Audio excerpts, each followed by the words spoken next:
We're here with the two candidates in the Ninth Circuit Judicial Race, Group 30. Orley Burley and Kevin Weiss.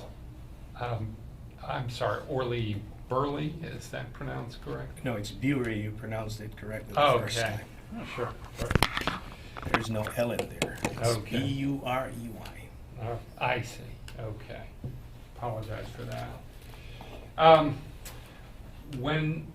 Regardless of the race, we ask every candidate a couple of questions to begin with. And the first question is, have you ever declared bankruptcy? Is that directed to me? Yes. Huh? No, I have not. Okay. No, I'm not. Okay. The next question is, have you ever been arrested? No, I have not. Okay. No, I'm not. Okay. We do background checks on all of the candidates who come in. Those reveal any kind of criminal issues. They also reveal some financial issues. One thing I wanted to ask you about was there was something that came up on yours about a lien in 2013 that looked like it may have related to a student loan. Does that ring a bell at all? Yeah, that does ring a bell. I've had, there was an issue with a student loan regarding a lien that I am working on. That is being taken care of now. Okay. All right, we'll start with a general question. Could you tell us why you're running for judge, Mr. Burley? Sure. I am running for judge at this point because based on my background in the courthouse, I'm a prosecutor in the system. I've worked there for close to 8 years, and I have looked at the representations or the individuals who appears before judges, and most of these individuals are from certain communities, and sometimes they're there and I don't see what I perceive to be an understanding of the various cultural differences inside of that courthouse to truly reflect an accurate representation of the individuals that comes before the judges and into the judicial system.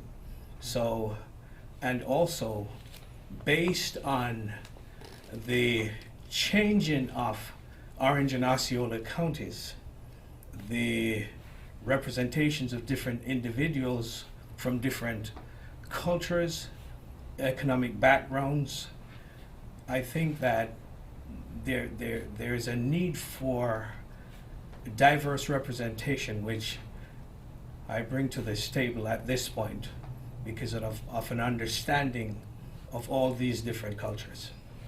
Can you give us an example of how this has been a detriment to the people appearing in a courtroom, this lack of diversity? Well, basically, the lack of diversity in terms of representation sometimes are reflected in issues like a background of individuals who have economic problems or problems with upbringing where they are not truly understood. And even their attorneys who are representing individuals who truly don't understand their background, where they're from, what they're exposed to. And could you clarify just for us your background? Sure. I can tell you about my background. Well, I'm interested, since you brought up the point of different communities, and I assume you're talking about racial and ethnic differences and or maybe socioeconomic too. Yes. Where you fit in each of those categories. Well, I came to this country back in '82 from the Caribbean island of Jamaica as an immigrant. I have worked in New York City for a long time, and I've worked in the Caribbean community. I have worked in various communities up there, I have moved here. I moved here back in the close to about 20 years ago. I've established a business over in Pine Hills. I've worked in that community for a number of years, and after that, while working with various cultures, individuals from all over, including here, whites, blacks, Latinas, various individuals.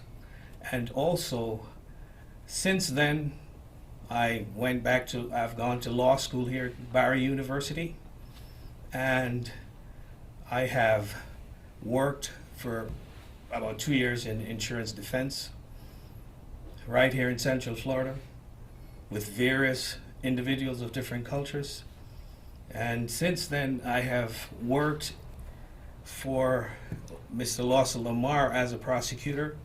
Now, Mr. Jeff Ashton, prosecuting major crimes now, prosecuting juveniles, prosecuting various crimes in the community. So, based on my background, this is what I bring to this candidacy. Yeah, okay.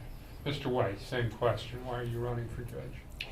I'm running for judge because I want to give back to the community. I'm at a point in my career where I've tried many cases. I've been very successful in the practice of law. I'm actually running a law firm. I ran Weiss Legal Group for close to 16 years now. Been in the court system for almost 20 years, including some time working during law school.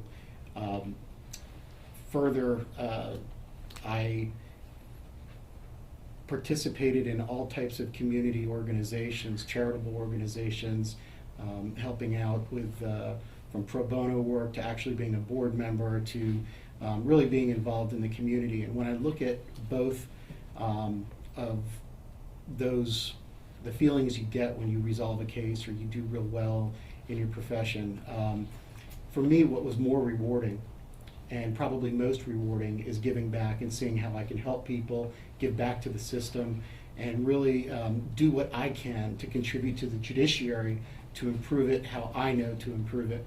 I think we have an excellent judiciary, and I think that they do the best that they can with the limited resources. But I think my experience in the courtroom, as well as my experience in working, actually managing people, managing a law firm for as long as I did, with all the employees that I did and thousands of cases, I think I can add a unique aspect to how to run a courtroom, how to run a docket that's overcrowded, as we all know, in the most efficient means possible. So in a nutshell, for me, it's all about the feeling that I get about helping others, and it's not about the money anymore for me. For me, it's about working in the community and getting involved and doing what I can to give back. Have either of you ever run for judge before? No. No. Have either of you applied for a vacancy before? Well, actually, I had started the application process, but I withdrew it. Mm-hmm. Okay, Mr. Weiss? No, sir. Okay.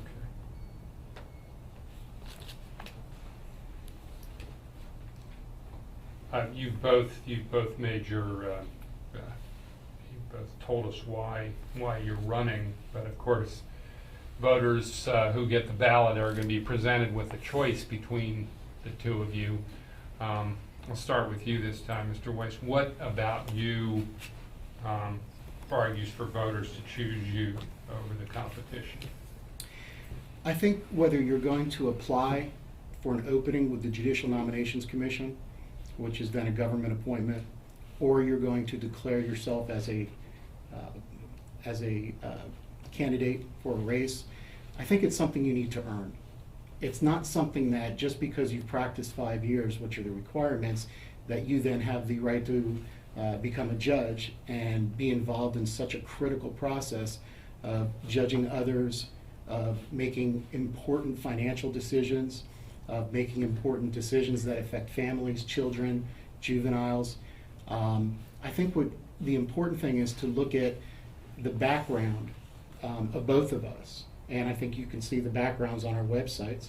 and take a look at whether or not is that the person that you want to be in that particular position to make those important decisions. So I think when you look at my background, it shows academic excellence. I excelled in law school as well as undergrad.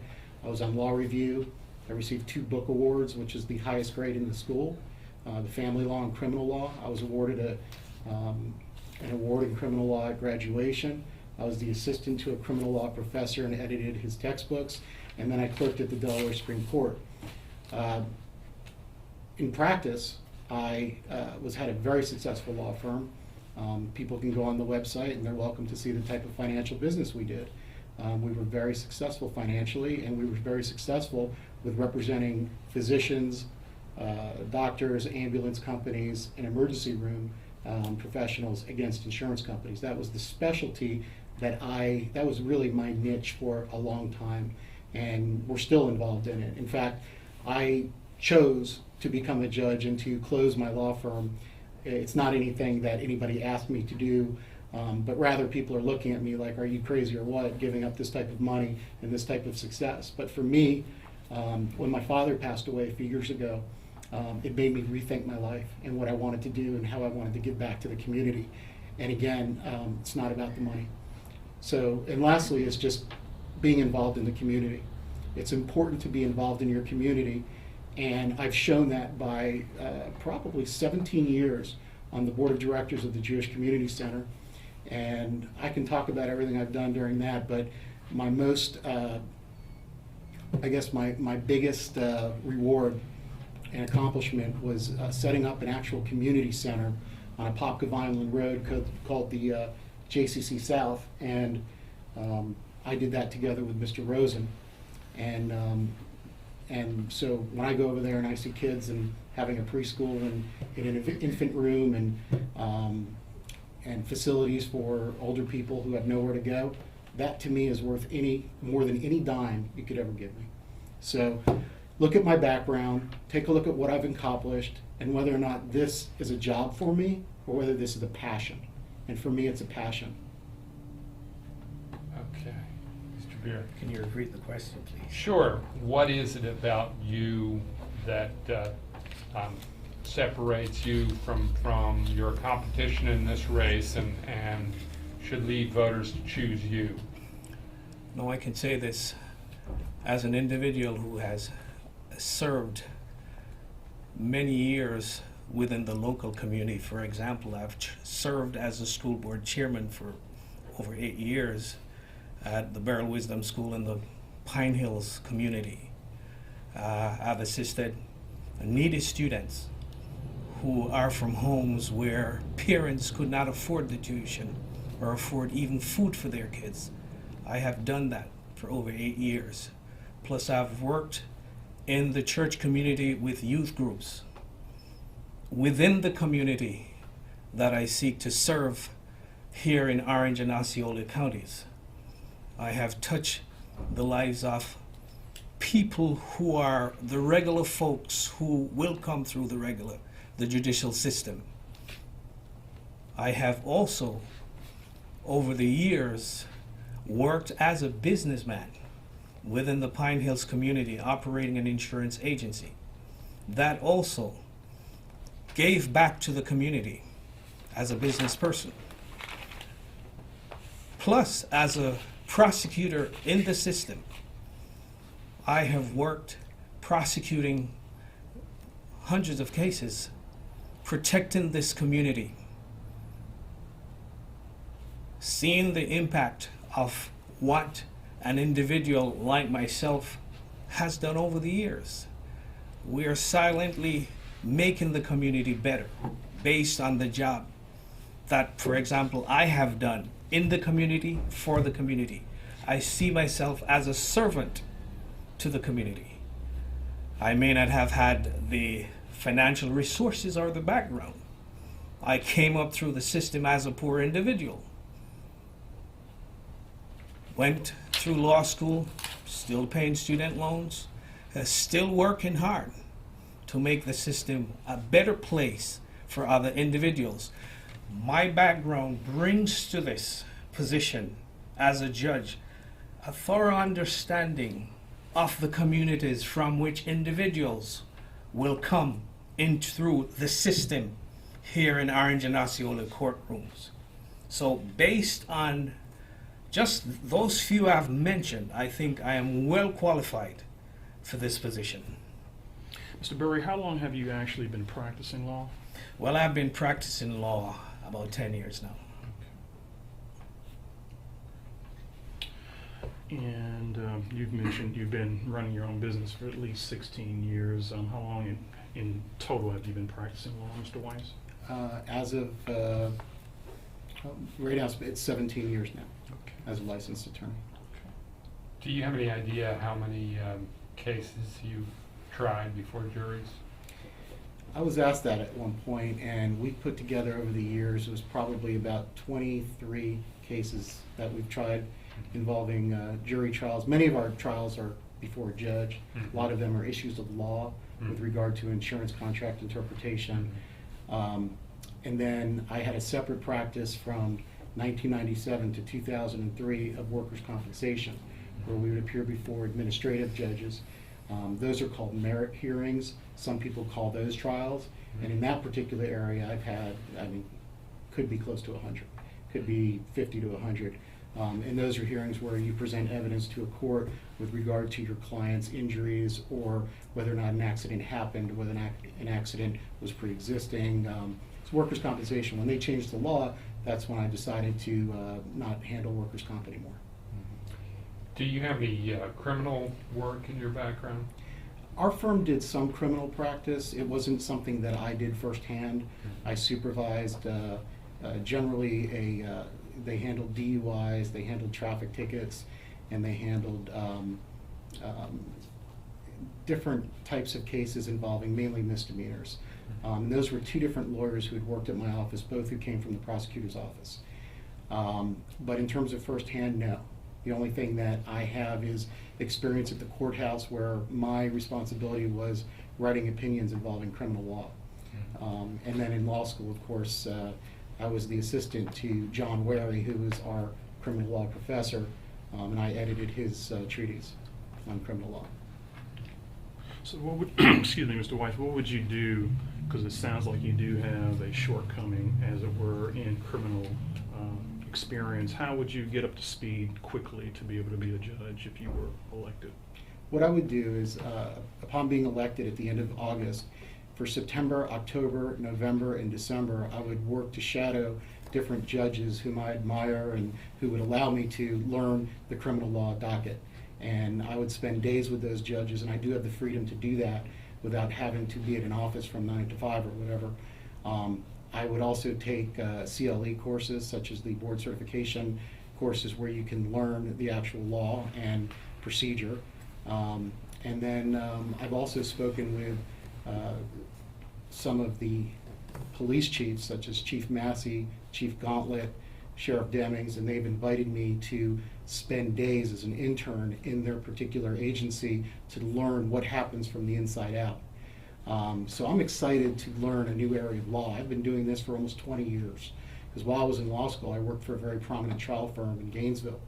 And so part of my motivation is I want to be in juvenile, I want to be in criminal, I want to be in family. Many lawyers who come from the civil world only want to do civil. That's not where I'm coming from. I'm really excited to learn something new, and I think I've shown that I have the ability to learn. Could you tell us about the breadth of your experience? I know you alluded to insurance law before being a prosecutor, but could you just go over, just to make sure that we haven't missed anything, all the different areas of law that you practiced in? Sure, definitely.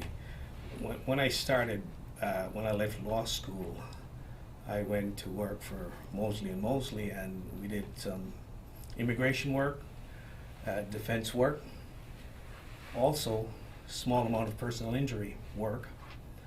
Trials, when I left that firm, of course, I started on my own, but then I discovered that I needed to go get some more experience somewhere else. So hence I joined the state attorney's office here in the 9th Orange and Osceola.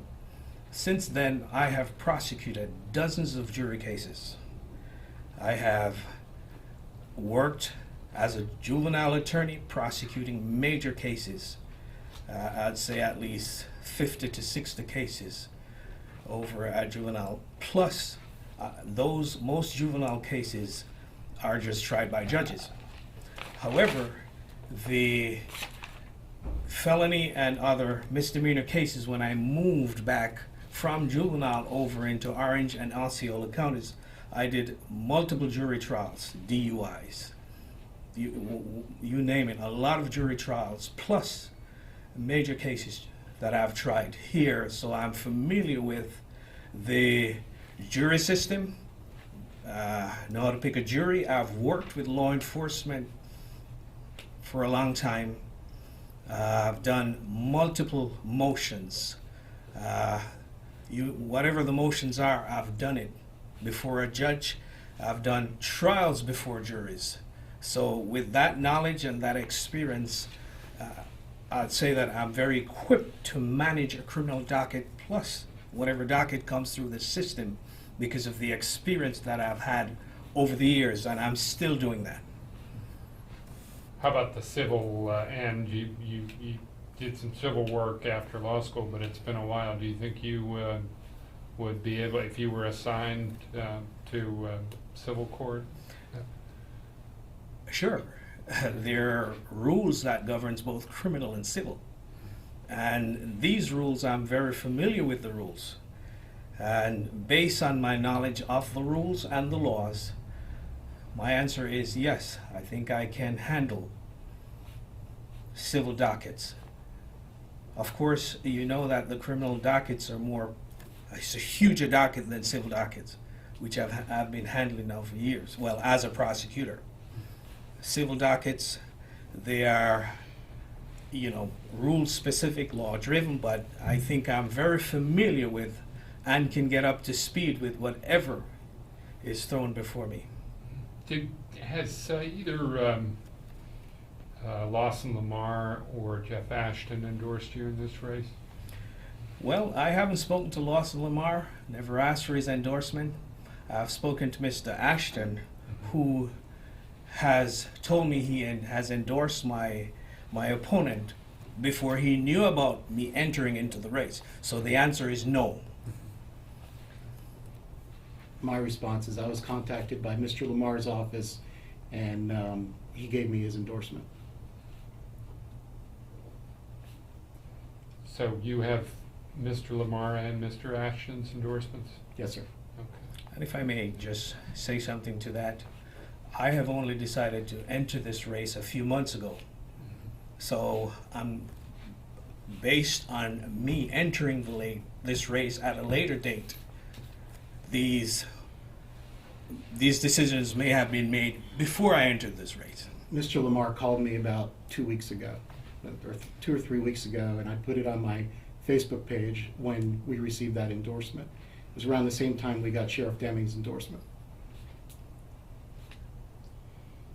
I wanted to bring up one of the issues that Mr. Burley raised, and that is the diversity, the lack of diversity on the bench compared to the diversity of the folks who come into the courthouse.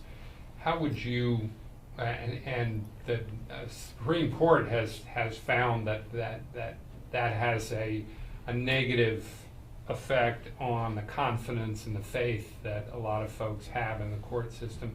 How would you address that issue in the court? I would encourage more qualified people to run for office, to run for judge. And I would hope that the salary, the benefits, the caseload wouldn't be a detriment to that process. Many lawyers who have had a successful career are either partners in law firms or running their own business. They're making 6 figures a year out there. For many of them, to become a judge, and I'm talking whether you're black, white, Latino, Vietnamese, it doesn't matter. There's a lot of attorneys out there who are of all different backgrounds, who are very successful as lawyers, and I personally feel the best lawyers I want on the bench, those who can apply the law properly, those who can research the law and treat people fairly. And I think that you need more of these folks to be inspired and pushed to be put their name into the process. When I sat on the JNC and reviewed applications, I'd say 80% of the people who applied were not qualified. And then you'd get a gem here and there, somebody who's willing to take a pay cut to become a judge and actually give back to the system. So the first part of the answer is there needs to be an incentive and to make the position more attractive to get better applicants to apply for these jobs. It shouldn't be a raise. It should be something you aspire to over the years and say, I'm at that point in my career where I now can be a leader, a counselor, somebody who can train other people, a mentor. The second part of your question is, with regard to diversity, I don't think it matters that I am not an African American or of Latin background or whatever. What matters is that I can appreciate what people go through in the court system and appreciate their different perspectives, appreciate they may not speak English, appreciate that in their culture, family law, the way we see it, may not be family law the way they see it. And by representing the thousands of people that I've represented over these years in workers' compensation cases, in personal injury cases, all types of business cases. I represented migrant farmers out in Mount Plymouth. I understand, or at least empathize, what they're going through. And when I sit on the bench, that is a perspective that I think I will have, a very unique perspective, because I've seen what they go through. And these people go through a lot. And I think I will certainly apply the law, but I think when I'm given the latitude to make those decisions, that will help to bring about a better result for people who didn't grow up like you and me. Okay, following up on that, I want to ask you both about judicial temperament. I mean, you're both have much experience, and you're have great backgrounds. But and part of this touches on Paul's question to you, and it involves culture. And is judicial temperament part of the culture that makes people feel isolated and as if they aren't represented? And what temperament would you bring to the bench? Is there a judge with whom you've served who you'd consider a mentor, or a really great judge who you would want to emulate? And what sort of temperament is needed in the circuit?